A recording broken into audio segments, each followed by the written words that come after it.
Hello everyone and welcome to Hearthstone. So, my Collegiate Champs match was recently featured on the Play Hearthstone channel, so I'm going to be doing something different. I'm going to let you inside my head to what we were thinking during some questionable plays. I'm not going to go through the entire match. You can watch the entire match if you want, but I'm not going to go through the entire match. I'm just go through like specific plays that might have been a mistake. I'll have the link to the match in this description below. It's a Twitch. You can see it's around like 146.44, but there's a bunch of breaks, so you just skip ahead. So yeah, I'm Buffalo. My team is Buffalo, and we're facing Northeastern. So this rogue, all the deck lists are public beforehand, so we know what everyone has. This rogue is Tempo Rogue, Controller, Dragon Priest, whatever you want to say, Death Rattle Hunter, and Even Paladin, which I banned. I brought Death Rattle Hunter. This is Quest Rogue, Togwaggle Druid, and Odd Taunt Warrior, which they banned. So, I built my lineup to counter Priest and Warrior, because Northeastern brought Priest and Warrior for like the past, I don't know how many weeks, a ton of weeks, okay? So, why would they switch up what they done for like the past couple weeks, right? Well, apparently they did. So we lost the Warrior, but we still have the Priest, since all my decks, except for this Hunter, should beat this Priest. Although I teched in 2 Nerubian Unravelers in this Hunter, specifically designed to just hope and beat this Priest with my Hunter deck. Nerubian Unravelers, if you don't know what that is, it's a 6 mana 5/5, all spells cost 2 more. So basically, the goal is play a Nerubian Unraveler, and if it survives, you win the game because you just cube it, and they have no way to deal with it, and they can never Psychic Scream. So that's how you win this matchup. So yeah, all the other meta decks just crush Priest.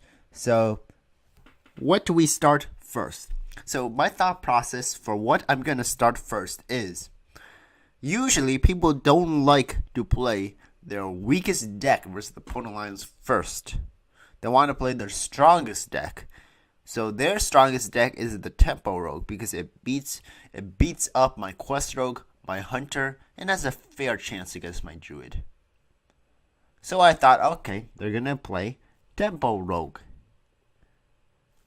So I looked up online, and I don't know how, but Death Rattle Hunter everywhere has a good win rate against Tempo Rogue. So I thought, okay, if I get this Hunter win out of the way, then these two can just farm Priest, because the win rates, I'll never lose. These just farm the Control Priest. So as long as Northeastern does not play Control Priest first, we probably win. So let's see what happens. Oh my gosh. Mind games. He out mind gamed us. He thought like 3 steps ahead of us. Wow. So he played his worst deck first, thinking we'll play our deck that might lose to the oh my gosh. So right now Buffalo is a severe disadvantage, but wait, we teched in 2 Nerubian Unravelers, and we have a Collegiate in our hand. So it's fine as long as we draw Nerubian Unraveler. That's the key card to beat this matchup. Nerubian Unraveler. And since we have Collegiate, if we draw it, it's a 6/6, which means there's not many things that can kill a 6/6, 6 health minion in their deck. There's Crowd Roaster and Shadowy Brandon, and that's about it, I guess. But these are pretty slow if we play pretty slow cards, because if we'll play our coin Nerubian Unraveler, if we get it, a coin 6/6, and they can't even do anything, and then we just win. So as long as we draw Nerubian Unraveler, we're fine. So right now the mulligan. This is a tough call. We're obviously keeping the Collegiate. The question is whether and mulligan 1 Faking Strike. The question is whether to mulligan both of these, or keep both, or mulligan the Candle Shot. So if we're gonna keep anything, we're definitely keeping the Flaking Strike. It's good. It's just good against Priest early game in general. Northshire Cleric, Acolyte of Pain, Duskbreaker. It's pretty decent. So might as well keep it. But the question is Candle Shot then. Should we keep Candle Shot? So what went through our mind is that we only have 1 Candle Shot in this deck. So we won't get duplicate weapons. So that favors keeping this, because we won't have a clunky hand. We also thought, okay, we don't want to draw Candle Shot after we play Callicet. The best turn for Candle Shot is turn 1 because you have a more chance to use it, right? So, yeah. So we thought, okay, we'll keep it. We don't have any other like turn 1 play anyway, so we'll keep it. We believe we can draw enough minions out of this Callicet. We want to maximize the potential to get a good minion out of this Callicet. I don't think Candle Shot's that impactful in the matchup. Flanking Strike it's okay maybe on like a Dustbreaker, but that's about it. And odds of them playing Dustbreaker on 4 are pretty slim. I guess maybe against Acolyte of Pain if they know Acolyte of Pain's in the deck list, because this is open deck list format. Maybe they want to keep it against like one of those. They're actually, it almost looked like they full kept. They actually kept 3 cards. Alright, here's another tough play. So we have 2 options here. There's only 2 options. We're never going to play the Spider Bomb. We're either going to Tracking, Egg, or just Flanking Strike that and go face. So right now, we realize that if he had Duskbreaker, he would have played this. So we know that he doesn't have Duskbreaker in his hand. So that makes us a Flanking Strike like the better player, right? So we can just get 5 damage in, burst damage in. But here's what we were thinking. We were thinking we need to get Nerubian Unraveler online as fast as possible. Since we thought, okay, if we did Flanking Strike this and go push for face, that's he'll be at 25 health. And then the next turn after that, theoretically he'll play like a Twilight Drake or something. So then we do 3, 6, 8, that's 8 to 13, he'll be at 17 health. And I feel like we don't have the burst damage capable to bring him down before he could heal up with like Holy Fire or clear a board with Psychic Scream. So we felt that we need to get Nerubian Unraveler as fast as possible. We have the cube, so if Nerubian Unraveler stays alive, we basically just win. So we just thought, okay, we just need to cycle through our deck as fast as possible since we have, I forgot what it's called, we have 2 of the 3 mana 2/2 minions that discovers a minion in your deck, and we have 2 trackings. So we have a bunch of cycle through our deck tools, and hopefully one of those will get Nerubian Unraveler, and we can just, and stays alive 1 turn, pretty likely, and we just cube it, trigger the cube. If he clears the board, we trigger the cube again, and make sure he never can play any spell in his hand unless he wants to play like a 10 mana Mind Blast. So that's what we thought. So that's why we went to the Tracking Devilsaur Egg play. Probably thinking about just Flanking Strike this 2/2 and going face. Not opposed with that. It's a lot It's like of pressure. a sizable board state. It's quite a bit of pressure. It's just weak to Dustbreaker, but I think they would have seen Dustbreaker there if they had it. Looks like they're going to go for something else. Maybe they want to save this Flanking Strike for just in case a Dustbreaker is right around the corner. If they play the Devilsaur Egg here, that is very strong into Duskbreaker. Well, it looks like our Discover viewer is taking the day off. That's okay.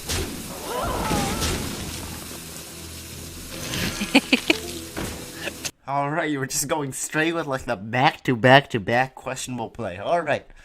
So here we go. Right now, we have a lot of options on this turn. We could just go with a huge tempo play, cube our egg, and face. But here's what we thought. We thought he's at 30 health, okay?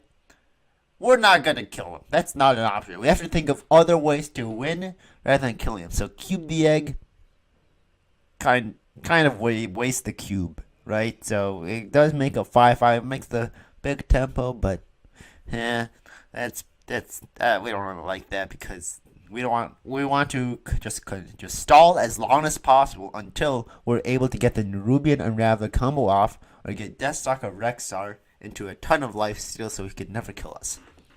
So we resort to those 2 options since he's at 30 health and we only have a 2/1 on board. That's why. Okay, so that cube's out of the option. Cube's not an option.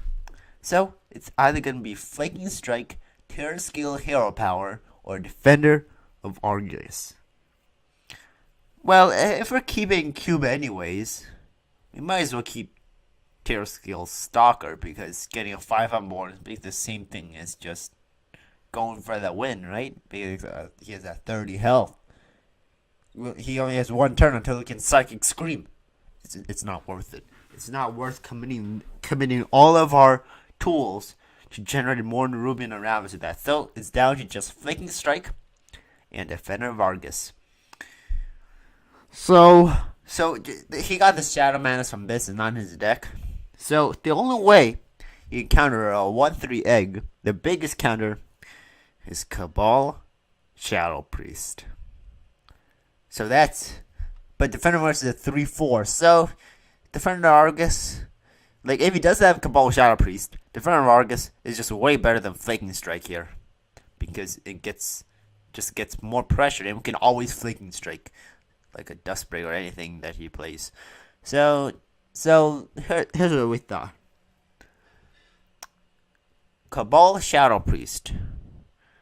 We know he has a Dragon Neon at least. So we thought we're pretty far behind since we don't have any Nerubian Unravelers or anything. And if we Flicking Strike that attack here, and he Cabals this anyways, that's bad for us too. So we just thought, let's just hope he does not have Cabal Shadow Priest.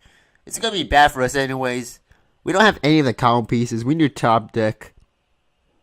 We're just gonna hope he doesn't have Cabal Shadow Priest. This might be the wrong mentality.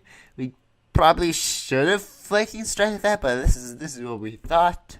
We thought, okay, we can't play it on Cabal Shadow Priest anyways. We might just hope he doesn't have it. So that's why we played Defender Vargas. If I ever play this game again, I obviously wouldn't know what he had. I would probably still play Defender Vargas here. Yeah. Or Flanking Strike that. Yeah, there's not really any good option here. Maybe Flanking Strike is a little bit better in hindsight. But hey, if he didn't have the Shadow Manas, it would have been the right play.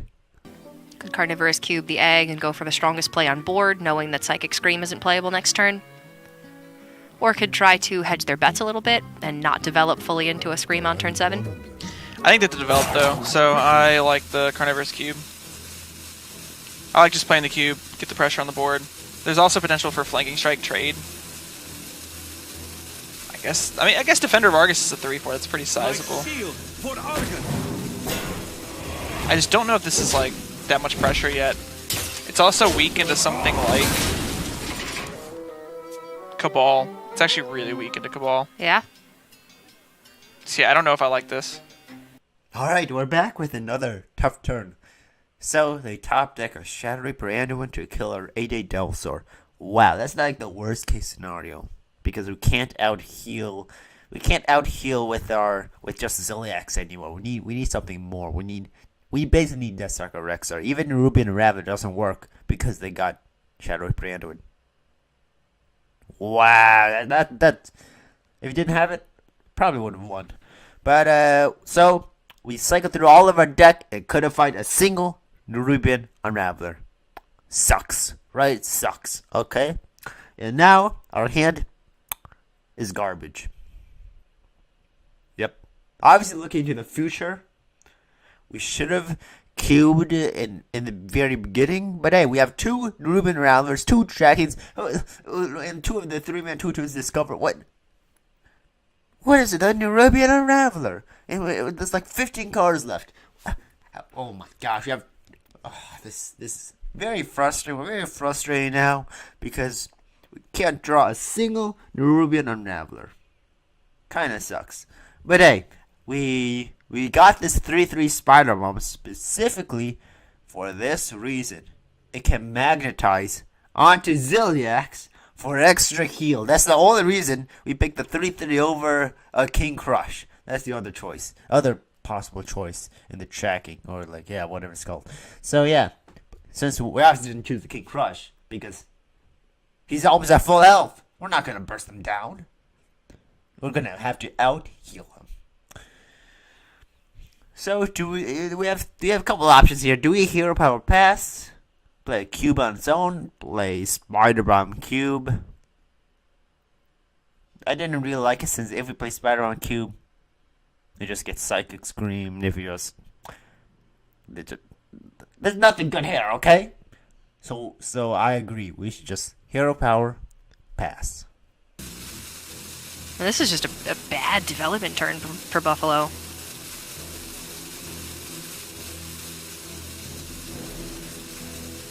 There's no way they can just hero power pass. They have to play something.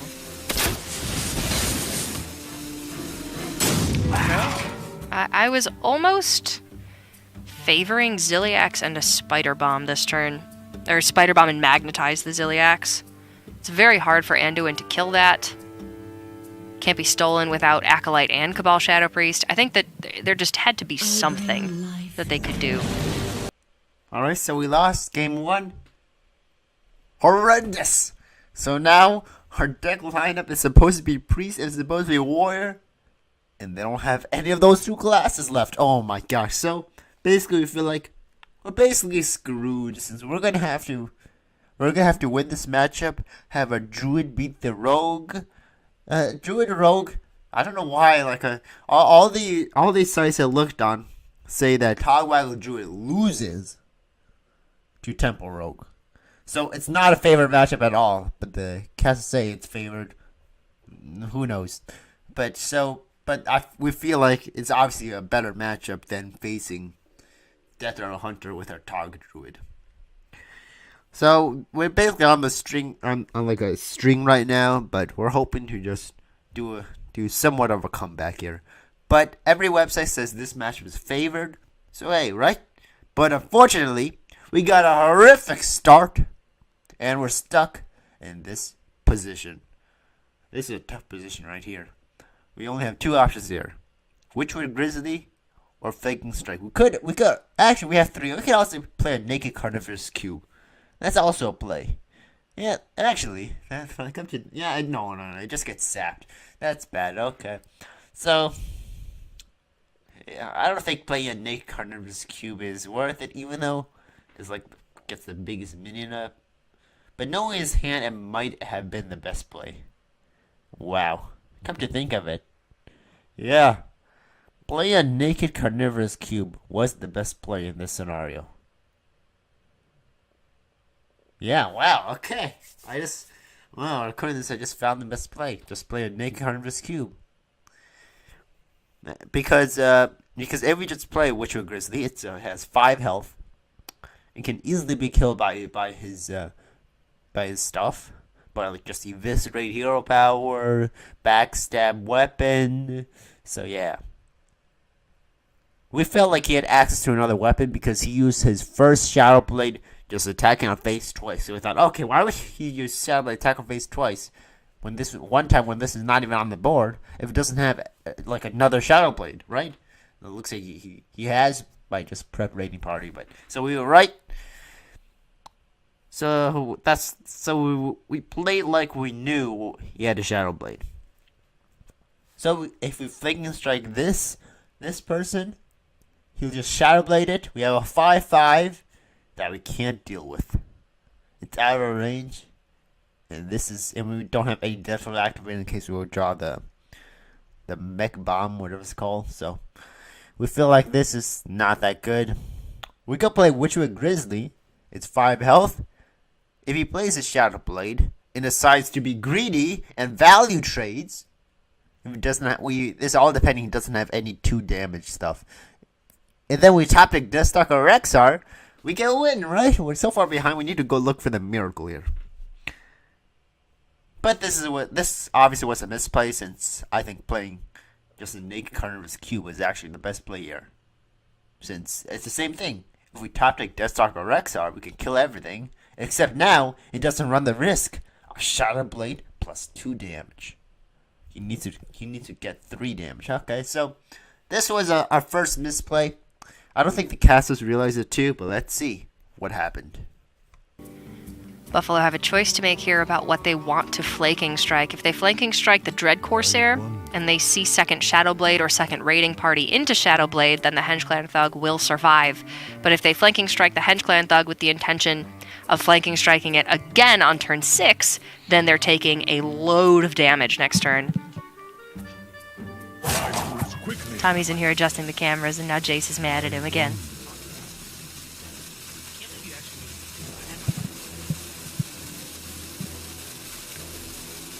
Tommy's a very hard worker. 3.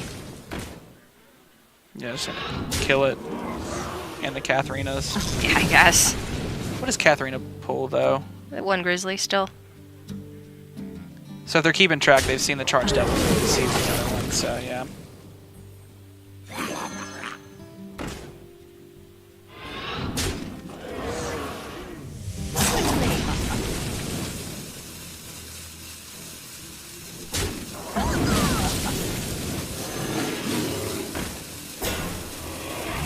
Freeze Katharina. Freeze Katharina, Shadow Step the Sonya, this way it never dies, so we have the infinite, like, Scale Hide combo. Alright, we missed 4 damage, okay? There we go. Plain and simple, there's not much to discuss here. We just missed 4 damage. Alright, here we are. The most controversial play of the entire match. None of the casters agreed with what we did, and none of the chat agreed with what we did. Although the chat might bandwagon on the casters, who knows, right? So I'll give you the situation. We're almost into fatigue. We have 3 cards left. Our opponent has 5 cards left, if I'm remembering this right. So we have 3 cards left. 3 cards we have left are Wax Elemental, Shadow Step, and another Vicious Scale Hide. Those are the 3 cards left.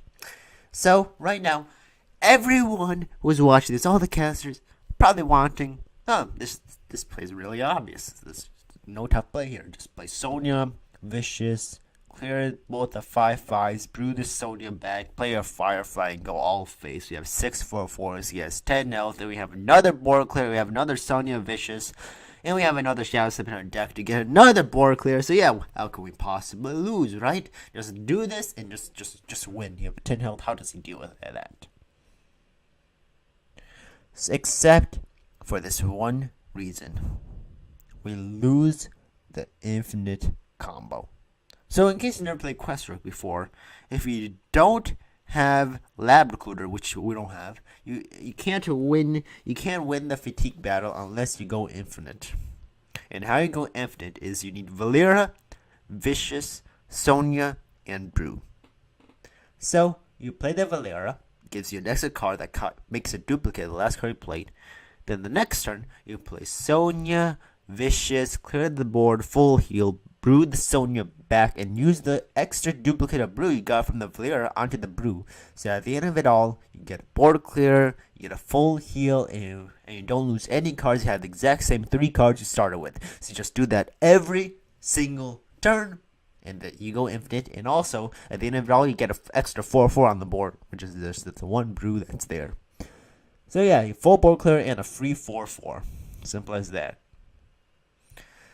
So why do we need to go infinite? That's the question. If we just win by just winning, just playing right now, there's simply no reason to, right? Just 100% win. If we do the infinite, we might actually lose if it just keeps getting lucky on this Dark or Rexar with really good beasts. However, we can easily lose. Here's why. So he already played a Collegiate before, and he's almost had fatigue. So he could basically we can just put any cards in his hand as possible, since he has very little cards in his deck. Probably has whatever cards we can make him play. So how do we lose if we have 6 4/4s on the board? All he has is a 3/3 and 10 health. Here's how we lose.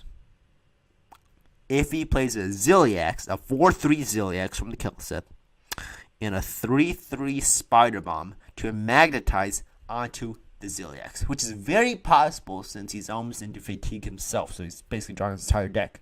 So we're basically thinking, oh, he has it. He has it. Okay? So if he has it, and we make the 6 4/4 play, if he had 10 health, he'll do it. He'll heal for 7, since it's a 7/6 It's a 7/6. He'll attack the Brewmaster with that, so we lose any possible Shadow Stepping the Brew to get the infinite combo back possibility. He'll go up to 17 health, and how do we kill a 7/6 with this deck? With the cards we have left, we have to sacrifice 2 4/4s, which makes him heal 14 more health, which means he's back at 30 health, and the Spider Bomb kills one of our 4/4s. So let's say we do it, okay? We Sonya Vicious it twice, and it kills the Sonya. No, actually, we brood the Sonya back, whatever, and it kills one of our 4/4 Flame Elementals.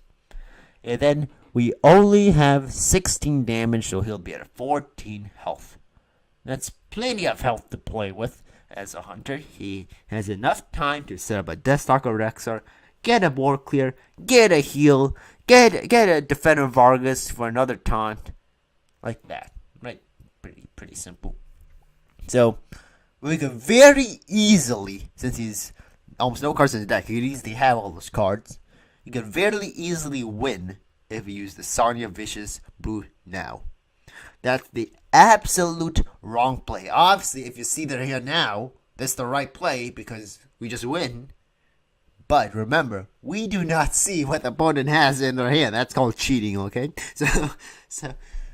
So we have to think he could have anything. So that's why we put him on and we just lose.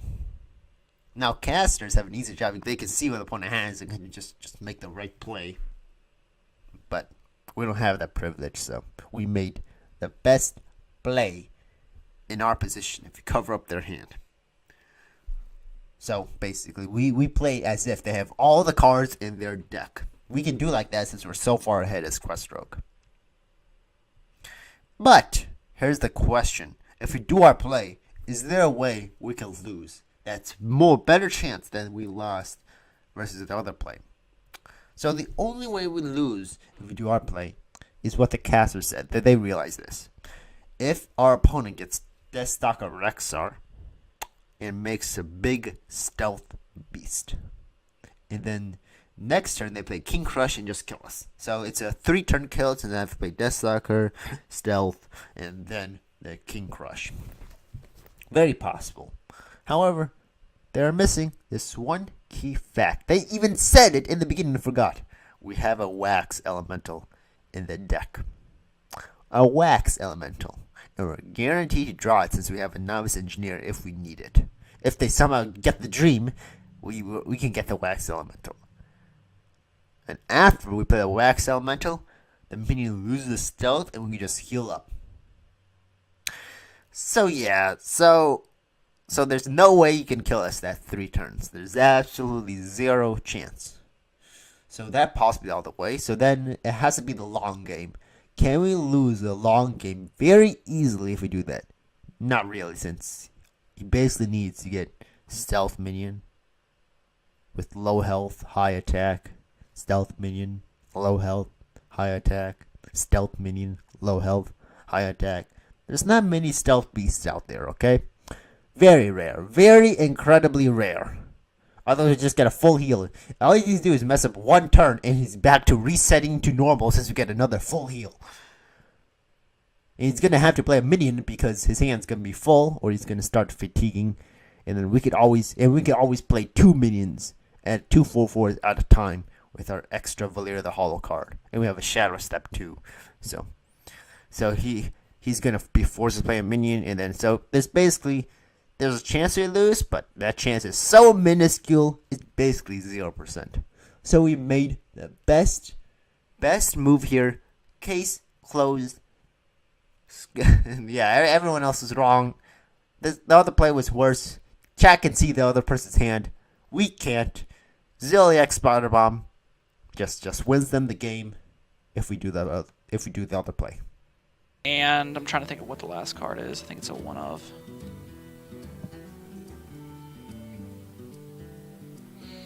Drawing a blank on it. I've seen Zilliax, Zola, Sonya, Mimic, Igneous. We've seen all the 1-ups. The second Wax Elemental. Quickly. I guess so. I don't know. Buffalo's playing this in a way that Deathstalker Rexar could actually save them. They just drew my. Deathstalker Rexar. Buffalo played that turn strangely. So here's another play where everyone was against us initially. Yeah, the Cures initially. So the caster said, "This is obvious. Cube. We played Callisis. The cube is a 5/7. That's a huge cube. Just cube the egg. There we go." The caster said that in all the chat. Oh yes, cube the egg. Cube the egg. These buffaloes just gonna rope and then just cube the egg. Do the obvious play. However, maybe it's not so obvious. There's obviously only two plays here: cube or Hellmaster Shah. Spider-Man Hero Power is like the worst play possible. You'd never do that. So it's either Hellmaster Shah or cube. Except for this one fact that just keeps on ringing around our head. If Hellmaster Shah lives and we cube the Shah, he already used his one Spellbreaker. So basically, if he can put the cube on the Hellmaster Shah, we basically just win the game, because that's the easiest way to win the mirror matchup. Get a cube on Hellmaster Shah and trigger the cube. That's the easiest way to win it. So what are the chances if for the Hellmaster Shah he can kill it? He already used one flanking strike, so there's only 3 ways he can kill the Hellmaster Shah: a second flanking strike, a Zilliax, or a Spider Bomb Play Dead. Now, we don't care about the Spider Bomb Play Dead, since that's a 2-card combo. You can't expect them to have it. They probably would have probably played an egg and did that anyways, but so we really don't care about that. So now, it's only about Flanking Strike and Zilliax. Those are tough. He could easily have it, he could easily not. Who knows? But we felt it's only 2 cards in his deck. He's only gone through like a little bit of his deck. So, we felt like it was worth the risk just to go for the win. If he has those 2 cards, we still have a chance to win. Pretty good chance. If he doesn't have it, we just win. So, I feel like, why not go for the win? It's like probably like a 70% chance, maybe even more, to go for the win right now. And even if he has it, we can still win the game by just drawing good. So like, there's simply no reason not to Hellmaster Shire. Let's say we do cube the egg. This gives him a chance to come back in the game if he does his own Houndmaster Shah. And then what do we do? And then he kills the Houndmaster Shah. Oh my gosh, then we just lose. And look at his hand. He has Houndmaster Shah and a cube. Yep. That's it.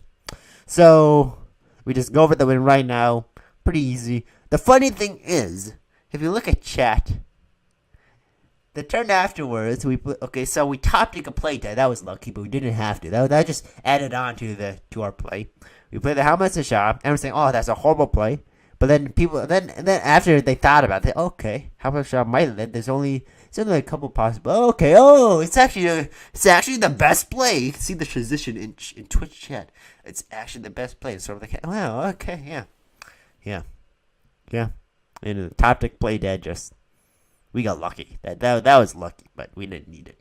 But hey, we just won the game because we couldn't kill Houndmaster Shah. They are really deciding between Houndmaster Shah and this cube. They are not sold on cube like we are. Quickly. I guess the merit for Shaw is that they could rush in the cube on the following turn. And the Shaw doesn't get punished anything by it. It doesn't get punished by anything except for the second flanking strike. Alright, so this game is basically a wrap. So we need to think of the one way we can't lose, which in this case is a Deathstalker Rexar into a board clear for our opponent. So you get the 4-minute 2/1 and 2-minute 1/2 poisonous. So that deals it deals 2-mana poison damage to all of our minions and just board clears. So the way you play around it is by keeping death rattles intact. And that means keeping the cube above 1 health to avoid the weapon. Or above 3 health, I guess, because above 3 health. So that's how we keep it. So right now it's at 4 health. That's the perfect amount of health that we need to keep the cube intact. There's no reason not to. Like, if we go for the tempo now, if he doesn't have it, we have this, basically we win anyway. So there's simply no reason not to keep the cube intact. just improves our win rate if he does have Deathstalker Rexar and gets lucky. So right now, we could play like Ziliax or Spider Bomb or Nerubian Raveler. There's a lot of options here, but probably Nerubian or Raveler because next turn we can play both the 5 and the 3 drop. So that's pretty self-explanatory. Play Nerubian or Raveler. Self-explanatory. I think one of the casters said that we could play both the Ziliax and the Spider Bomb. If only we have 8 mana. Unfortunately, we only have 7 mana, so we only play the Nerubian and Raveler. So we're gonna Nerubian and Raveler attack that. That's obvious, and we're gonna trade both of the 3/6 or 3/3 guys in. We deal one more damage to the taunt and one less damage to face, but hey, it's worth it because we're gonna win anyways, and it plays around the one chance we actually lose. Why not? Sure. Save the Spider Bomb.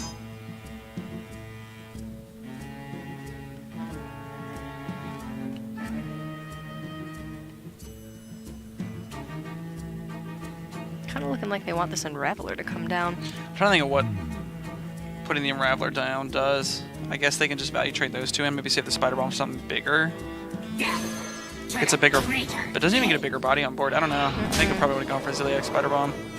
I mean, what does this really disrupt? You've seen Flanking Strike already.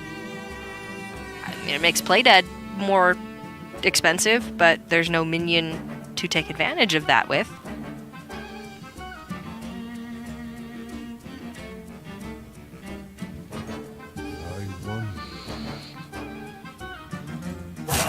Quickly. If they hit the cube over the Grizzly, Northeastern can Candle Shot and kill the cube. Then the board is 4 Shaws and an Unraveler. And is that even worth worrying about? Because how does Northeastern kill 4 Shaws? Yeah, I don't know about that either. I think I would just trade it with the cube. Go on face with the 2 Shaws. I think at that point, you're so far ahead. Alright, the very next turn. It seems like every play we make, there's always some controversy. Like we're the controversy squad right here. Are we completely wrong? Or are we completely right? Or are we like mainly, I don't know. Who knows? But hey, I have to give you my thoughts. And my thoughts means we made some mistakes, but most of the plays that we got called wrong, we played perfectly. So we played perfectly. Like we probably only made like 2 mistakes thus far, maybe 3 mistakes, but yeah, 2 or 3 mistakes thus far. Small mistakes that doesn't really matter, but right now, I think we made the right play. So here's why. There's obviously 2 choices of action here: Ziliax Spider Bomb or Deathstalker Rexar, or in hero power. You can choose whatever hero power you want. We have to kill the Hellmaster Shaw. That's an obvious. We can't let him do his own cube, and play dead, and just get the board back. That's how we lose the game. So that's obvious. So how do we want to kill the Hellmaster Shaw? We could just send the Ziliax in and the Spider Bomb. That kills it. Since we got the Collegiate buff. So yeah, we could do that. Pretty clean. Or we could Deathstalker Rexar, set the 5/2 and use one of the hero powers and go all face. So our logic is the casters want Ziliax Spider Bomb. Like this last time, how do we lose the game? If we do Spider Bomb, Ziliax and trade and go all face, he'll be at 10 health. So same thing, he could have his own Ziliax Spider Bomb. Attacking in that. Our Death Rattle hits their egg. They get a 5/5, and we have to attack into the Ziliax to get another heal. And then we just lose the game if it gets a lucky Deathstalker Rexar. So same thing. But if we play Deathstalker Rexar now, and they do that play, then we get the Deathstalker Rexar before they get their Deathstalker Rexar. It gives us more chance to go for the win. So we felt like, okay, just play Deathstalker Rexar now, just to be safe. Like we're not gonna win anyways. Might as well just make sure we have a better chance to win if they get their own Deathstalker Rexar, so we have more chance to get a better beast than they do. Our logic, you may not agree with it, you want to go for the win, but hey, we're so far ahead, we can play around whatever we want. Still like Zodiac Spider Bomb. I don't know what they would be concerned about. You clear the Houndmaster Shaw, you get to push 13 face. You're setting up 2-turn lethal. You get King Crush on the following turn. I don't think Deathstalker Rexar is ever needed here. Me either. Maybe they just want to have fun with it. Maybe. They're just like toying with their opponents. It is really interesting. Buffalo, a lot of the time, are doing very different things from what we think they should be doing. I'm trying to think of what they're considering here. I'm looking at Northeastern's list, and there's no like mind control tech. I was thinking maybe they'd be playing around that. It just feels like to me they're making a weaker board every turn to give Northeastern a chance. Alright, we have the rope burning. We have to make a decision. This is the final game, Togwaggle Druid versus Deathstalker Hunter. There's a horrible matchup for us, so we have to figure out a way to win. So there's two options here. We could play the Ferocious Howl or Coin Twig. So this was a tough one. So no one complained that we Coin Twig, but this is a tough call. I have to say. It says some things where everyone thinks the right play might be the wrong play. Who knows? So we have a different mind than the casters, but hey, what can you do? So we're actually giving a very good thought to Ferocious Howl here, because if we Coin Twig, it will be until like turn 7 when we get it up. But the kicker is that we also have a Nourish in hand, so we can Ferocious Howl, Twig next turn, and then Coin Nourish. Okay, but what went over at the top is that if we coin the Twig, attacking the 2/2, and he Devil Swords Egg and played as the egg, we could swipe and clear the board. So we thought maybe it's better, but I don't know. This is a really tough call. Even now, I do not know. It's not as clear cut as it may seem. Coin the Twig, because we have the Nourish for mana, anyways. So yeah, and we have a ton of draw in this deck, so we'll never run out of draw. We don't even use the Nourish for draw. But hey, this is a tough call. We might have made the slightly better decision, but hey, this is an honorable mention. So I'd really like to see the Twig come out here. Job done.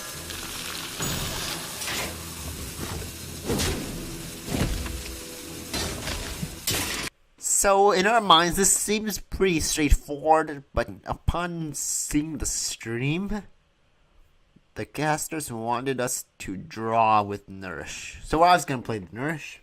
I was going to play the first Nourish in hand because they have the most information on it. This seems obvious to us that we should do for mana. Spellstone on the 5/5, attack with a weapon and play 4/4. Pretty simple. We have another Nourish for draw if we need it. This way we can Malfurion, Hero Power, Malfurion if we want next turn. I have a lot of options. But I really don't know why the cast wants to draw. They want us to draw because we have the Twig up anyways. I guess draw for Togwaggle. Just go for the Togwaggle right now. We don't really need the Togwaggle right now. That's the issue. And if we don't hit the Togwaggle, we don't have enough options next turn. We can't set up a big power play next turn. So the draw 3 is only better if we hit like a good card like a Togwaggle. Otherwise, it's just worse. And we have a lot of cards in this deck, so chances are we won't hit the Togwaggle. Therefore, mana is just clear cut the best play. So I don't know.